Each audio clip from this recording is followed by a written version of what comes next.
Oh, how about... Should be good now. Yeah, we're all good. All right. Flight Check Season 3, Episode 21. You already know who it is. It's me, Sandy Toes, Noxwar, Curly Double Q, and Nick Fan on the show. We've got a lot to discuss and a short time to do it, so we're going to get straight into it. Long season. I'm looking at Cheez-Its on my right. Season. Long season ends, unfortunately, Nick, in no playoff appearance here in summer. And we are stuck just rooting for the Challengers team, which honestly, always good, always entertaining. But I think, why don't we just kind of start from the beginning here? So, Evil Genius for summer, right? Evil Geniuses blows up their roster. Vulcan, he's a free agent. And you and Papa Smithy talked about all this in the roster update video. So, you had said that you felt he would incorporate pretty well into the team. All right, here we are, July 24th, 2023. How do you feel like that actually went? Do you feel that he incorporated well? I mean, I think that's the question that's on a lot of people's... It's one of the many questions that are on people's minds right now. All things considered, obviously, you have to take this with a grain of salt, and there's, obviously the caveat of, we didn't quite perform the way anybody expected us to perform, results-wise for the season, but I thought he incorporated himself very well. I think what we lacked a little bit from the way the team, makeup was with Winsome and with Ayla, I think we needed someone with a little bit of a stronger voice and a little bit more conviction among veteran players as to what he wanted to accomplish on the map, and I think overall he did actually bring some of that. I think our issues as a team just rank deeper than any one individual player. I think when we considered the idea of a Vulcan acquisition over just remaining with Winsome or giving Ayla another chance, it wasn't about the individual player itself, but just a zoomed out look at what we were missing from the team perspective. Obviously, we didn't expect to bow out against Golden Guardians in North Carolina either, so it was to address some of those things. Ultimately, I think aligning and getting on the same page in terms of game planning was the focus of what we wanted to tackle. And I actually thought Phil or Vulcan generally did a pretty good job of making sure that his voice was heard in the game, his voice was heard in review, that his feedback was carried over to whatever player he wanted to give feedback to. I didn't have a problem with any of that stuff. So I think at least, assessing it from a process perspective, I think the acquisition was great. Obviously Vulcan, if you look at the GCD, he expires at the end of this year. Would love to keep him around longer if we have the opportunity to. So. Right. I mean, very experienced player who's been around for a hot minute, right? So I'm sure whatever happens next year, what you've got planned or anyone else on the team has planned, I mean, he's a very valuable asset. So it's kind of hard to not want to have him around. Yeah. So I guess in regards to kind of some of the deeper team issues then, what was some of the commentary coming from the coaches then? Just in regards to combating some of the issues that were popping up on stage? I think a lot of this is perspective in hindsight, because and I think this is probably something that narrative wise has been tackled a little bit on broadcast in the LCS. I think Spica went on the dive and talked about this as well, but comparing spring to summer in terms of scrims, it's sort of night and day, and everybody has their own sort of philosophy or theory as to how much scrims actually translates to stage performances. If you guys take a look back all the way to 2020, I think our scrim win rate was probably around 35%.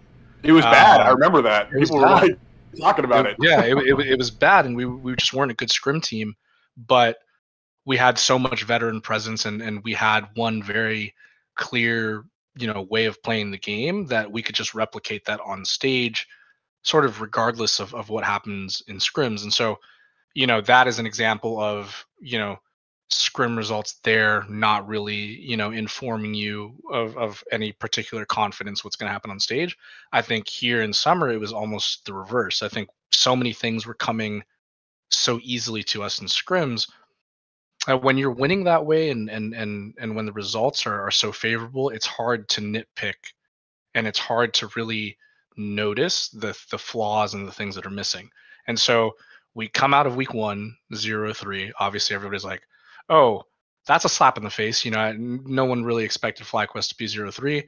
Right. I think for about seven different match days, we ran the meme of, okay, this is the first day of LCS. Surely this is the first day of LCS for us, right? And truth be told, after the first week, it was like, okay, sat down with our coaching staff and we're like, what is actually happening? Because what we're seeing on stage the first 3 days is not at all anything we had seen in the last month of scrims. We didn't boot camp, between spring and summer. We made sure the players got more of a break. And so there was nothing, there were no defining learning lessons on the negative side that would inform us okay, even though scrims are 90 to 93% scrim run rate, these are gonna be the reasons why we're struggling on stage. And so honestly, we didn't really have the clearest picture of what was going on even after the first week, because so much of it felt fluky.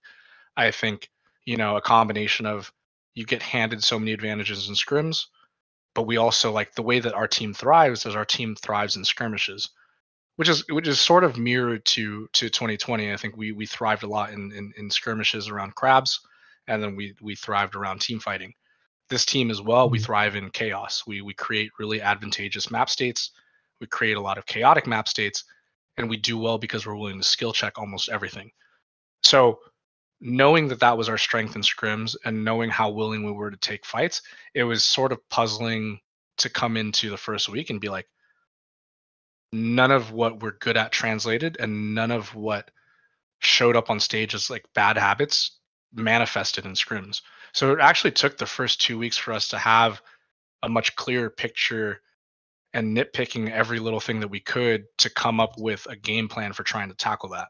Now, we figured out some small things, and a lot of the things that we were realizing were very small detail things.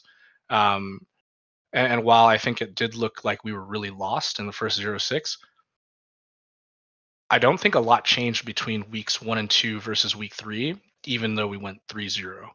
I think it was more of just we just came in mentally a little more prepared in week 3 and happened to go 3-0. I wasn't super impressed with the game quality. Thought we still kind of messed up in similar ways that we did in the first 2 weeks. But again, every single week from week 1 through the end of our regular season has been little bits of, okay, we're starting to pick up more and more and more. And while that could be, earnestly, while that could be a criticism of did we just not solve things fast enough, or did we not, pick up on our issues fast enough? I think when you're just in an echo chamber like that, and scrims are still going well, even up to the very end, we maintained at least an 80% scrim run rate every single week.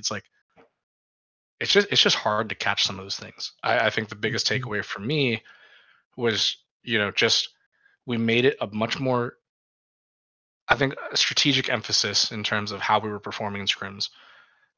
Made sure to build that confidence up. I think Vikla was playing incredibly well, and so for me to watch kind of the narrative of how people perceive Vikla through the whole regular season, and I'm sure there doubts internally as well, and from your guys' shoes and from the shoes of the normal FlyQuest fan or LCS fan, it's easy to nitpick what Vikla's doing, and it's easy to sort of use him as a scapegoat and a punching bag. But at the same time, he is kind of our key in a way. A lot of people tunnel on Prince being the win condition, but the reason why we're so successful is because Vikla is able to generate advantages in his own lane, and then work with his jungler to bring those advantages bot side. Obviously, we're not the kind of team that's going to be able to flex a bunch of pocket picks between our solo lanes. I don't think that's a surprise to anyone, given historically who the players are on our roster. But that was sort of our recipe, and we had little, we had little tweaks, and we had little creative strategies around that. So, I think for us, once we kind of went through that first 0-6, I think obviously the confidence that Vikla had been playing with, very early on, started to sort of dissipate. And I think in weeks 3 and week 4, you started to see a Vikla that was struggling a lot more to put together good stage performances, which is tough because before the lockout happened, Vikla was our best performer, and I would probably, even in my borderline delusion, I would still argue Vikla is probably the most talented player in the LCS, and I think a lot of our staff members and a lot of our players, to some degree, would agree. Like if you look at his highs, it's just incredible. But if you look at some of the lows that come with, losing confidence as a player, then I'm sure you can make the criticisms that a lot of people have been making in social media. High ceiling, low floor. Yeah. But I mean that kind of spelled FlyQuest as a whole this summer. I think it wasn't just a Vikla thing. I think all of our players, from Impact, who is known to be the most consistent player, Spica, who's had a very strong 2021 and then a little more of a questionable 2022, Prince, who has always been known to be a very high mechanical, just strong player overall, struggling the way he was. And then, Vulcan as well, just being an incredible player and struggling the way it's just everybody struggling at different times, slumping at different times. And we sort of never got to a point where everyone was sort of rhythmically over a certain threshold. And I think having that inconsistency at an individual level definitely hurt our ability to create consistency on a team level. So something you actually mentioned just a bit ago is particularly the walkout and how that kind of impacted things. So more specifically, how the delayed schedule and like condensing things, how much do you think that really affected the team? And do you think things would be different if we had the regular split? To be honest, there are different people that really actually liked the condensed schedule. I would say for us as a team, and I would just say psychologically for most teams, I think not having the condensed schedule and being able to reset more frequently, 2 matches a week rather than 3 matches a week, it creates in a condensed schedule a lot more urgency, especially if you're on the losing side. So I'm sure we would have, preferably gone for a 2-game a week schedule, obviously out of our control. And it's something that I'm never going to use as an excuse, but I would say that we would have had more time to nitpick and figure things out if it was the regular schedule of 8 weeks. And I think because we had, the condensed schedule and you lose a practice day per week and, then you have to overload a little bit with night blocks and it just changes, the pacing of how you tackle everything. Do you consistently give an off day every single week? Those are hard decisions to make, and it's not a decision only we had to make. Every other team in the franchise league has to as well, but it does complicate things a little bit. Overall, I think any additional time for us to recover, make adjustments, tweaks, figure it out would have been great for us. Yeah, no, that makes a lot of sense. I think, and you touched on this a little bit, but I want to ask a little more further into it, specifically about Vikla. You talked about how you guys from, behind the scenes, you get to see everything going on in scrims and just who he is as a player, for really 95% of the time. And then the layman gets to see it, 3 games a week and with stage and the pressures of stage and everything. I think some of the bits and pieces that the fans were able to glean was that there might have been like some confidence issues, with going on stage. Would you? And I think at times just watching, you could just watch the gameplay and say, okay, yeah, he's not really playing with some of the confidence that we maybe have seen him play with before. But at the same time, he's like maintaining rank 1, right, in solo queue. Like he's like grinding like crazy. So what do you think, like, what was the struggle for him this split specifically?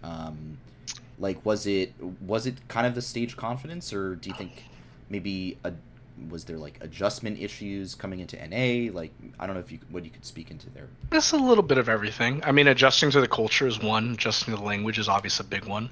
I think, if we sat there, let's say we go off in the mountains, go camping for a little bit, sit there with beers in our hands and we have conversation. There's a lot of things that come out of our mouth that we don't think about. A lot of the language is very colloquial. It's very casual. And when not just Korean players, but when people learn English for the first time, like colloquialism isn't something you learn. You learn things at a very highly formal level. And the reason I bring that up is like when you go into comms in game and let's say you're on a losing streak, or even just after the first loss, the way that you generally adjust is a lot of times like you try to overcompensate. I think that's a lot of what would happen sometimes early on in our losing streaks is like everyone wants to do more, everyone wants to contribute more, so that we can try to eke out these wins. A little bit of desperation, a little bit of panic, a little bit of urgency. But when those kind of communication patterns come out for someone who is, foreign to the language and is not a primary user of that language, it's harder and harder and harder to understand some of the more complex phrasing, some of the more complex thoughts. So I think that did have something to do with it. I think after the first 2 weeks, we did realize, and we had to sort of like restructure a little bit of our team language and sort of like playbook it a little bit, where we would like come up with like short, 3-4 word phrases, and sort of like concept it out with the team. But there were things that like maybe like Spica would say or Vulcan would say that Vikla would call in response, say, okay, but wouldn't totally understand because the way it was being said was so like you would have had to be a native English speaker to really grasp the full idea of that thought. So sounds easier to diagnose than it actually really was, but I would say that was one example. And then I think coming into this roster as a player like Vikla, where you had half of a year in the LCK as your rookie year, I would still consider him coming over to FlyQuest, as an extension of that rookie year. You come in on a team that's bound, to be a championship contender, bound to be a world's contender.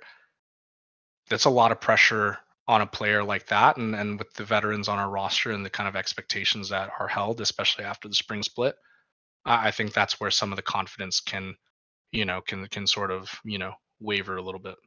So out of curiosity then, like say for yourself in the future or other LCS GMs anyway, like what is something that you can do to make sure this doesn't happen again in the future, or maybe even remedy the situation if it does pop up, do you think?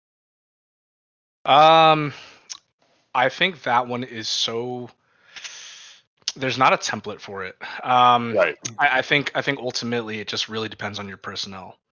When you have a mix of veterans and rookies, it's not just so simple to expect every veteran player to know how to deal with younger players, how to sort of like catch them up and how to like prop them up in the right way. I think obviously that's the job of staff and players to work alongside each other, but just as is the case in the way League of Legends is played today versus how it was played back in 2013 and 2014, there is so much more of a team component to everything that regardless of whether you're a big proponent of pushing a certain culture that allows rookies to shine, every person, players included, have a specific set of roles and responsibilities towards making sure that these individuals can be successful. And I think, overall, just a different situation for us. I think is one that like we probably can be more prepared for going into the future. Certain hiring things that we could probably, supplement additionally going into next year. But, overall, good learning lesson. I think this was our attempt at, building a super team out of very little foundation. I think if you look back at 2020, we sort of strung together the pieces over the course of 2018, 2019 as well. And so we had a better understanding of what it would look like to use the pieces on our roster and sort of round it out. When we went into 2021, this was off the tail end of losing our world's roster. And after 2022, it wasn't let's build a contender out of what we had built in 2022. It was we have a ton of assets, a ton of resources, which is a great problem to have. It's such a unique problem to have, especially if you followed FlyQuest for the last 5 or 6 years. We scrapped everything out the window and we said, let's take the risk. It's a unique opportunity to have. It's a unique position to be able to be in. And I think I probably mentioned this when we built this roster, but it was just a risk that I wanted to take. Well, it's an opportunity that you never really had before, right? Yeah, and ultimately, those kind of opportunities they rarely show up. I think they're is a lot of discourse right now in other leagues considering salary caps. I think for specific employment law reasons in California, that's relatively impossible to do for the LCS. Right. Obviously, unless unionizing becomes more solidified and there's actually collective bargaining. But that's a whole separate conversation. A whole separate conversation that I don't think we'll see for a few years, and it requires players in the LCS to care a lot more than their counterparts in other leagues would have to care about. But that, as a result, I think I wanted to make sure that if we're going to have the resources and if we're going to posture ourselves as an organization that will always be at the top in terms of wanting to attract talent and wanting to pursue the best talent, that we do whatever it takes to make sure that we are involved in as many conversations as possible to show premier talent that we're serious about bringing them over. And it wasn't with the intention that TL had, whereas they really wanted to Koreanify their whole culture. For us, it was no matter what, we're going to be a Western team. We need to find the personality and personnel that can actually adjust to being somewhat Westernized, which is obviously difficult in its own right.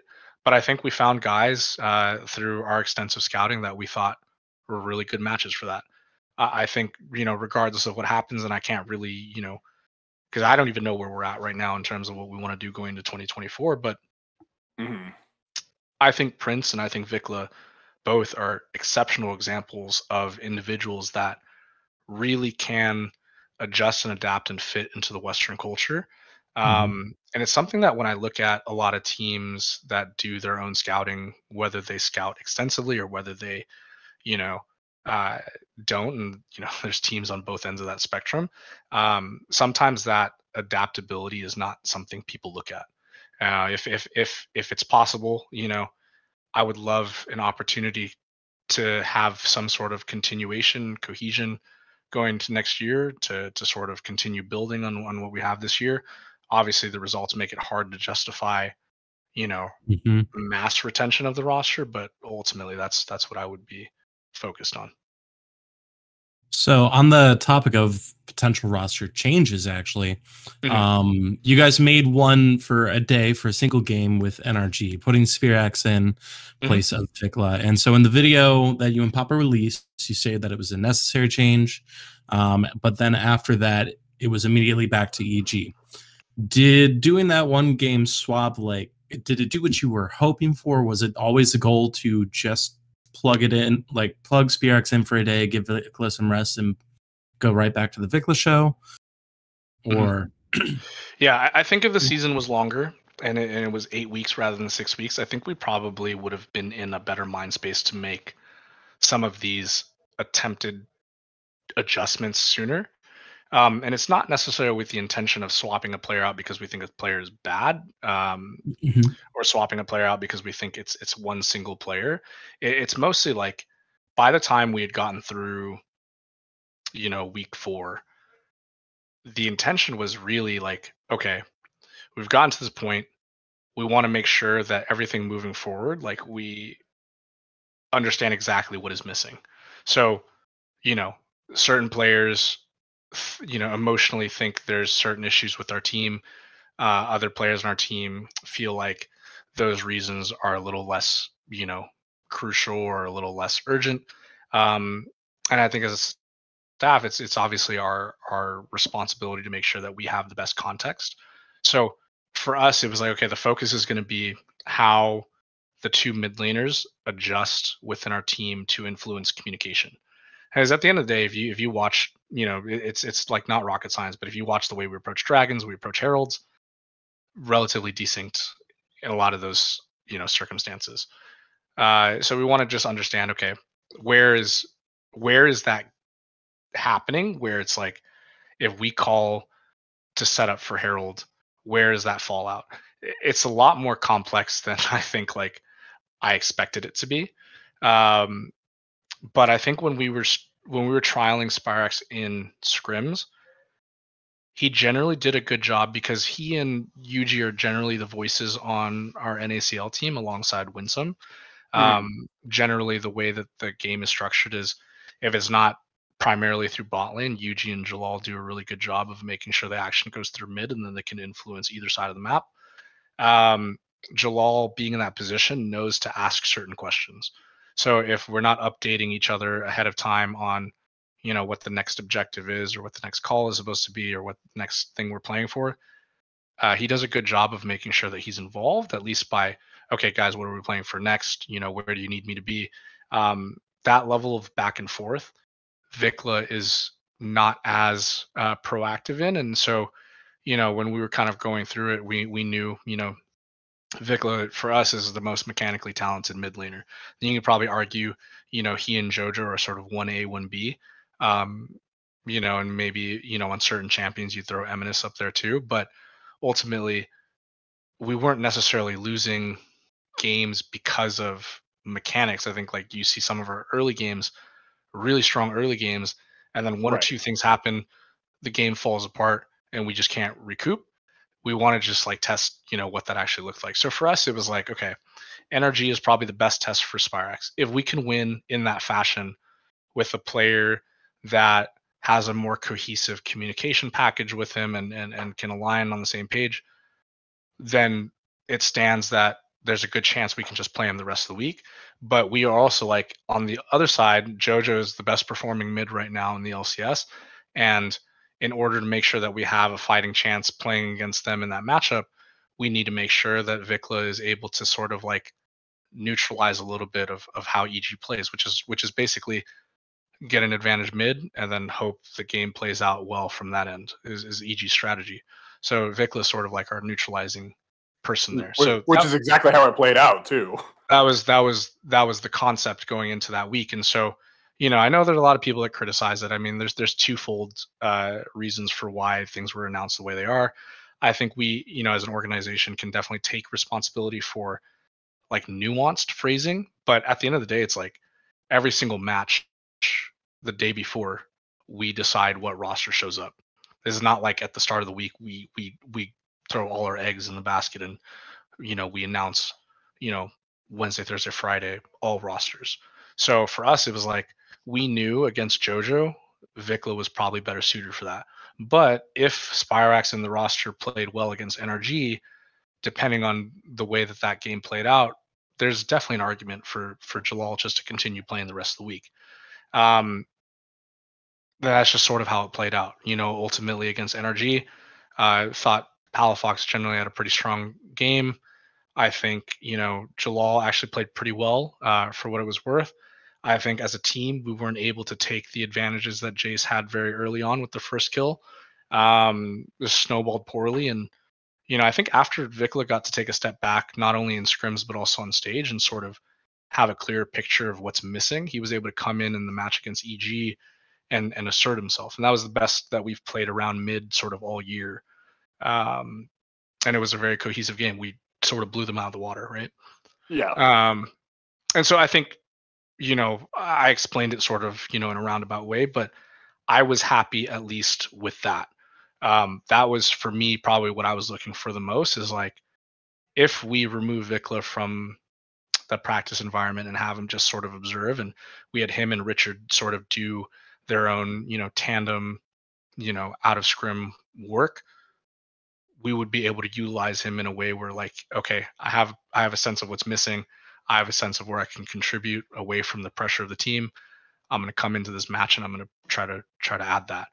And I think he did an exceptional job against EG personally. So it does sound like it did kind of help unplug and plug him back in. Like he sounded a little reset, and it sounded like he kind of got his confidence back off of that. Basically okay, cool. That's kind of what I was just curious about. Yeah. Go for it, Sandy. Yeah. All right. So, yeah, a lot of good discussion here. A lot of good things talked about.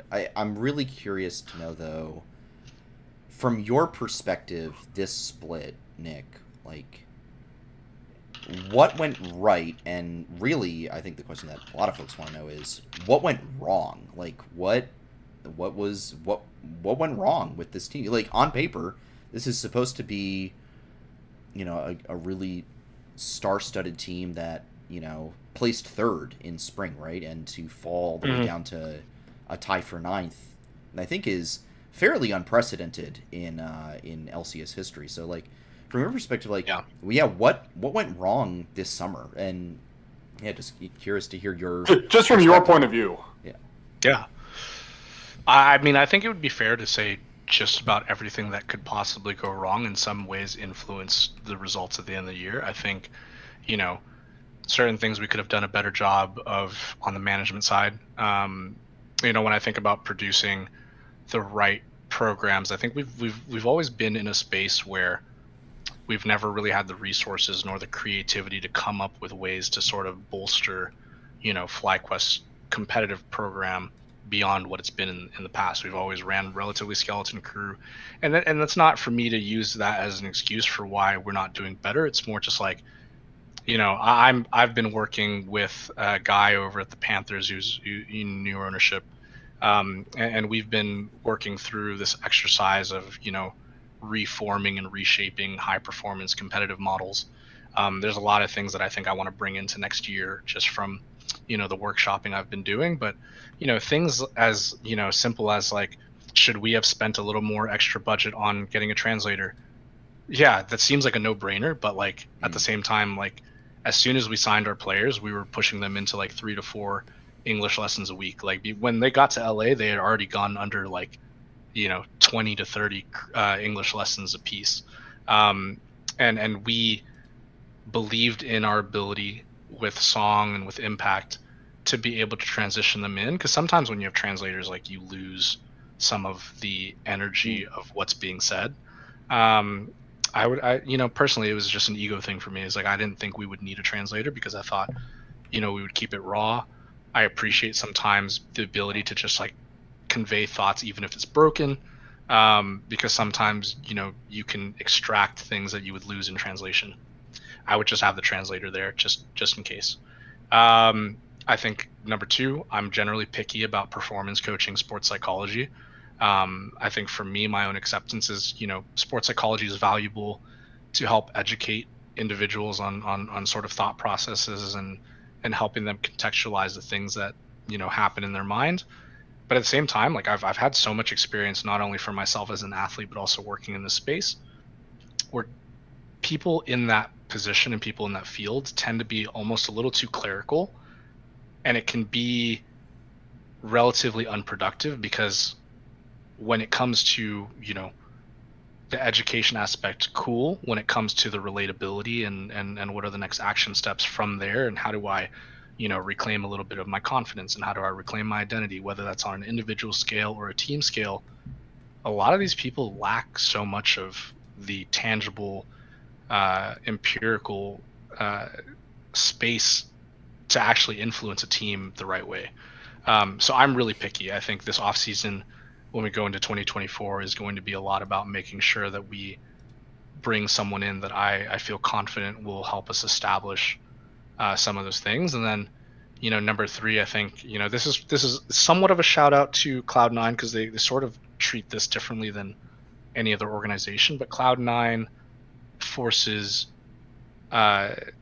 exercise schedules for their players, and they do it in a way where it's available at certain times of the day, and players just, as long as they opt into one of those workout sessions during the day, they're good on that requirement. For us, we're going to do it a different way, but I think like hitting, you know, the performance and mental coaching vertical, the fitness vertical, those 2 things specifically are things that I want to add going into next year. I think other things that went wrong, I think from a coaching perspective, I was talking to Sharks a lot about this the other day, but it's like, now that we've gone through this whole hindsight thing, one of the things that I think catches a lot of like super teams off guard, and this is probably something that happened with Vitality, probably something that happened with a lot of the higher level teams, is there's always the risk that we assume veteran players know more than they actually do, and we give them the benefit of the doubt. But something we have to be a lot better at moving forward, whether it's with the same exact roster or however things change, is to ensure that there is a period of that team's lifespan together where it's focused just purely on fundamentals. It doesn't matter if certain players already got it and they already know how things are supposed to play. When you have 5 new players, there's a certain level of roles and responsibilities that will flexibly change team to team. Shot calling might fall upon jungler and support, but the way that falls upon jungler and support changes team to team based on how capable certain players are of micromanaging certain aspects of the game. And then from there, it's like, how much responsibility and game planning do you give your AD carry? On our team, Prince holds a very large part of that game planning because that's his value. His value is not just being a mechanically strong AD carry and knowing how to apply pressure on the map, but it's also understanding and being able to articulate where he wants to fight. Sometimes that means someone's communication role in team fights or certain communication roles and how you shift on the map changes, and we need to really diligence that earlier on. And I think because we assumed after what we saw in spring that we really only had to make small tweaks, and then we bring in Vulcan, and we didn't spend the time that we needed to make sure that foundationally we were strong and that we were sufficient. Because we missed out on that opportunity, I think we woke up too late this split.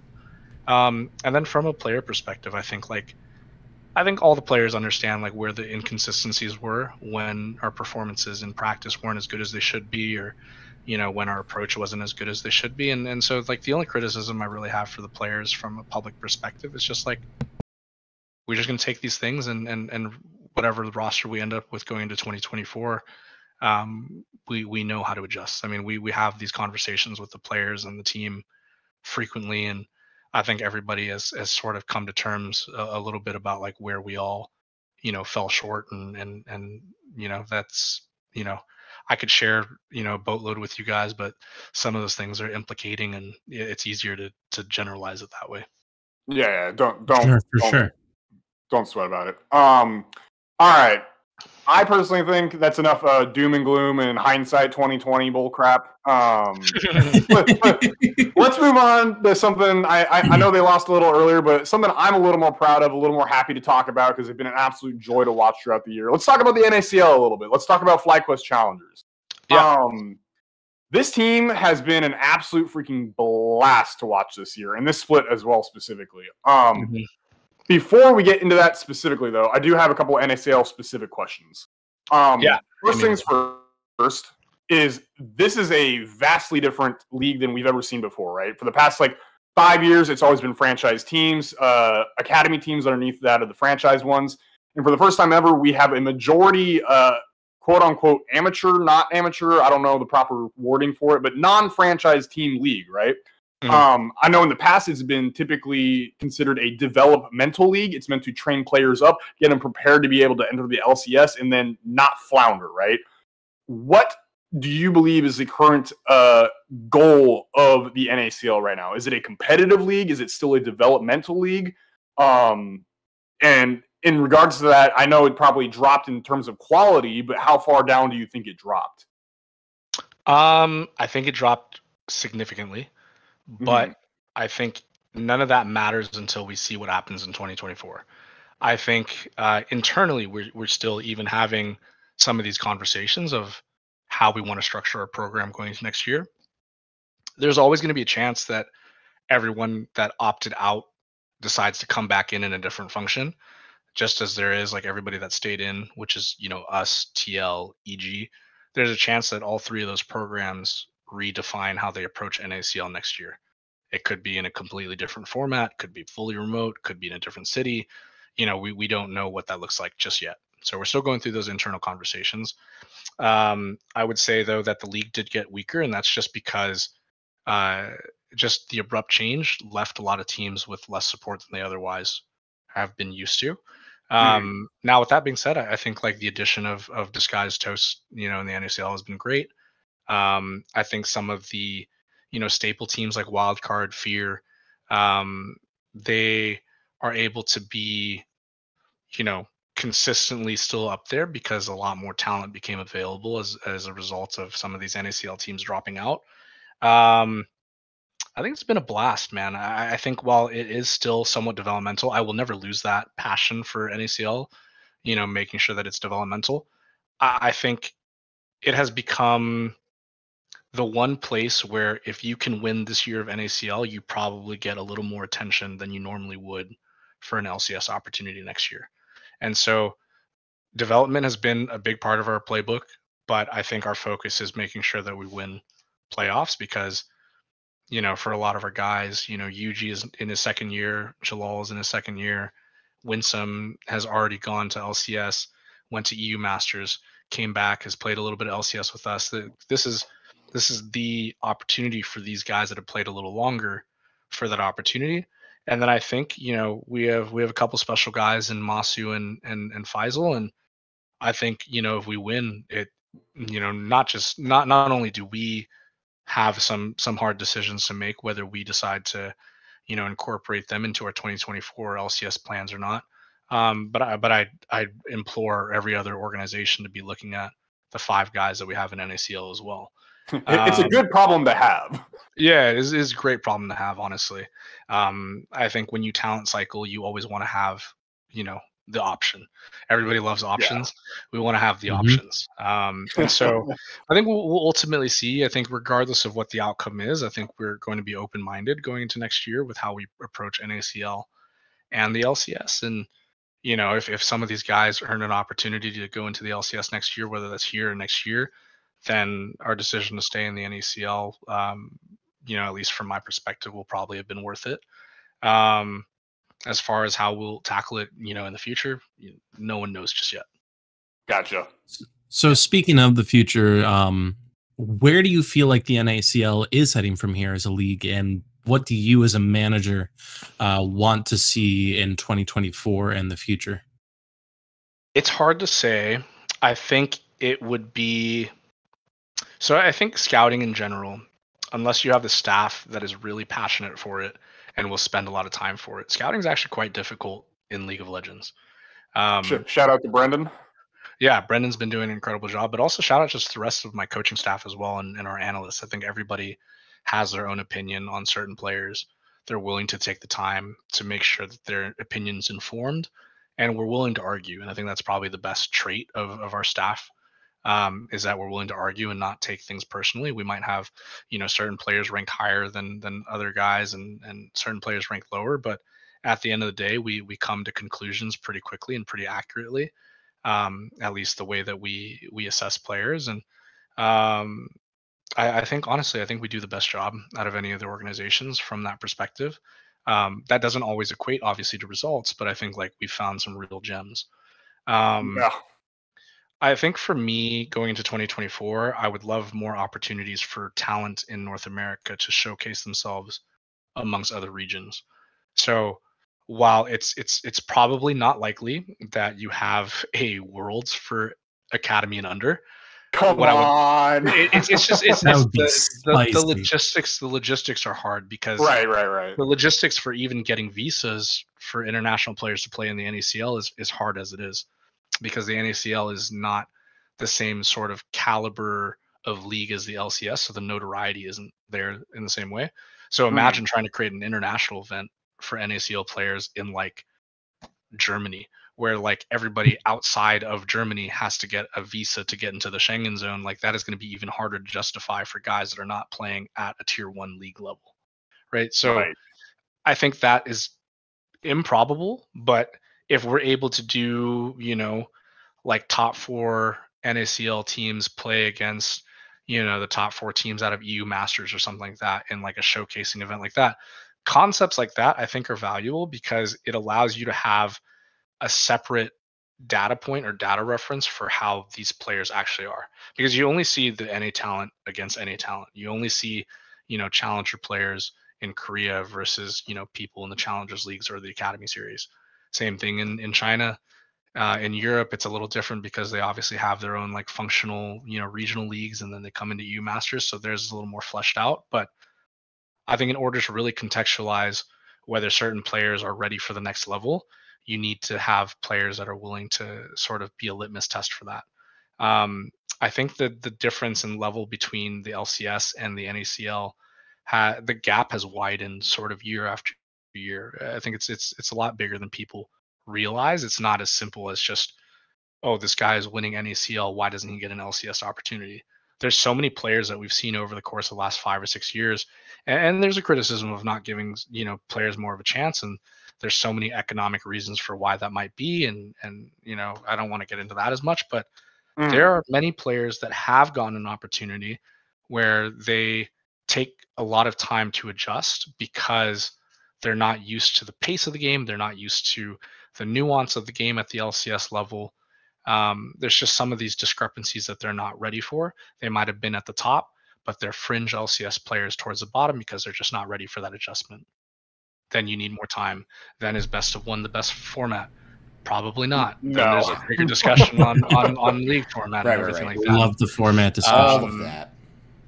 That's just, it's just, there's so many difficult circumstances. Totally. But that's what I would like to see. I would like to see opportunities for these players to show themselves amongst other talent. Yeah. Because right now, the only way really is to, like, you go to Korea, you hit Challenger, hope that you get a good string of teammates and you're in the top 50 maybe. Outside of that, how else do you get noticed by LCS teams? If NACL is not real anymore, then what is it? Yeah, I think recycle the same old talent over and over again. Yeah, there's just less and less opportunities. Yeah. So that's what I would look forward to if I were to, I guess advocate for something, right? That makes sense. All right, final question before we wrap up for the night. One other, not only did the LCS team make a move, the NACL team made a move as well. Basically traded Philip for Faisal at the start of summer split. How do you feel like that's been working out for you guys? Obviously, Philip had been with the org for a while, so it was sad to see him go. Yeah. But we were all pretty jazzed about the Faisal acquisition in return. How do you feel like that's been going for you guys? How has he integrated with the team? I felt like just based off of his play, he's still been doing very, very well for us. And Philip also succeeding where he's gone. But yeah, how do you feel like that trade has worked out? Personally, probably pretty well for both sides. I think Philip's a funny player, man. I think like I forget what interview I did, and someone asked me about Philip when he was playing in the LCS this past summer 22. And the word that I used to describe Philip was sort of enigmatic, and the reason why I use that word is because like he'll surprise you in ways that you don't expect. He'll see certain angles in the game, make really crucial like TP flanks and things that'll just like outright win you the game. But there's also moments where he just like is literally just like who you expect when you see him in interviews or when you see him interact. He's just a clown, and sort of the way he plays will be a little like, what did I kind of just watch? But ultimately, I think with the way that our roster was, in LCS 2022, and then going into this year where we were able to acquire Impact, so many things happened in spring that were a little out of our control. A lot of the visa stuff, with Ayla impacted, with Winsome coming up for a month, our academy team had to use Keetong, who was a great addition and great for our needs at the time. But with so much inconsistency and not really knowing when you're going to get your full roster, just a lot of external factors I felt like affected Philip beyond what I think we could solve for, what we can control for, and that created a lot of inconsistency in performance. And so what we were looking for going into summer, when we had made the decision, okay, let's keep, our NACL team, let's make that investment, let's see it through.